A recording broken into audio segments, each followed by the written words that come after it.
about this intersection that Michelle is raising about connections between art and science. You know, one of the fascinating things about this film is we see Michelle's process as an artist as he's trying to engage with your ideas and his misunderstandings and other currents of thinking. I wonder if you could talk about your own practice of doing science. What does it actually look like for you? What is your process, you know, when you're tackling a scientific question, when you're coming up against an aporia in your work? Kind of like what Michelle captured so with such remarkable artistry in the film. It's usually a matter of going for a walk, thinking about things, talking to somebody, hoping that somehow what looks paradoxical or impossible will somehow fall into place. How it happens, I don't think anyone knows. I'm sure it's the same when anyone's creating an artistic work.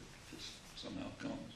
What would be a problem like right now that you would say you're dealing with in your work, or in a particular aporia currently?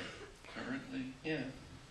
Well, the point that Michelle emphasized correctly is, and at least it's been a driving force to me, not for everyone in the field, is to try to show what ought to be true, try to demonstrate what ought to be true. It ought to be true for various reasons, some of which indicated in the film, that the basic, essential nature of language is, first of all, uniform for all languages, which is why children can learn any of them, and is also fundamentally very simple. But when you look at the data of language, it looks extremely complex. But that's true of anything you don't understand. If there's anything you don't understand, it looks hopelessly complex.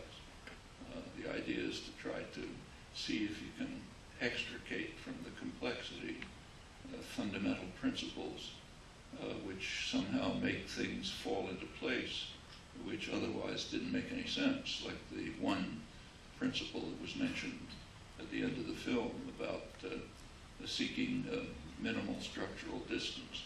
You can pursue that much farther, and a lot of things fall into place, including the way in which quite complex sentences are interpreted if you continue to pursue the idea that there just has to be fundamentally simple processes that interplay in a way which yields observed complexity. So that's the basic work